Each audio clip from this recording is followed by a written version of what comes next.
дарга мэдээлэл хүргэе. Уран дулааны улиралтай зэрэгцсэн Улаанбаатар хотод түрээсийн скутер электрон дугуй иргэдийн үйлчилгээнд гарч эхэлдэг.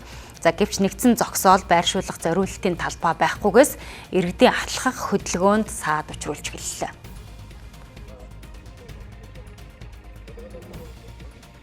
Үзэгч та бүхний харж байгаа энэхүү дүр зураг бол Улаанбаатар хотын өнцөг булан бүрт тарах дүр зураг юм а. Тэгэхээр иргэдийн хувьд скутер болон электрон дугуйг хэрэглэж зансан боловч хаана хэрхэн зөв байрлуулах тал дээр өнөөдрийг хүртэл сураг байна.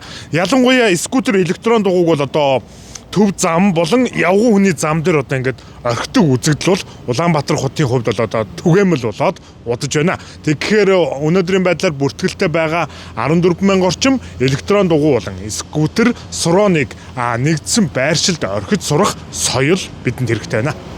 Улан байрлуулалт үгүй шүү дээ. Нөгөөд амжилттай юм шүү дээ. Хүн амтны саад болоод тахгүй явж байгаа те.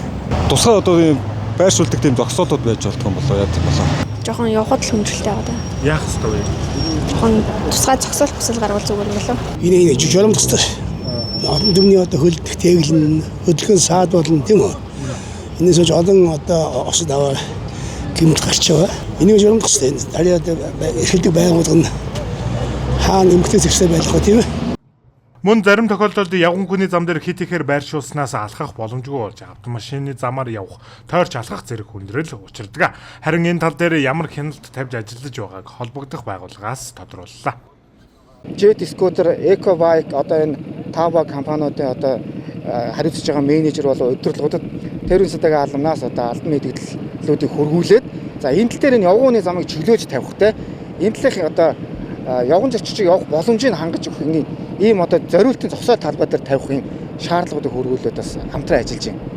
Дэлхийн бусад оронд ийм төрлийн бизнес эрхлэгчид зогсоол болон байршуулах талбайг бүрэн шийдэж өгсөн байдаг. Гэвч манай улсын хувьд ийм төрлийн бизнес нэвтрээд 2-оос 3 жилийн хугацааг үдэж байгаач өнөөдрийг хүртэл нэгдсэн зогсоол зориулалтын талбайтай болж чадаагүй байна. Тиймээс нийгмийн хариуцлагын хүрээнд скутер, электрон дугуйны түрээсийн бизнес эрхлэгч байгууллагууд энэ асуудлыг яаралтай хурдан шийдвэрлэх шаардлагатай байна.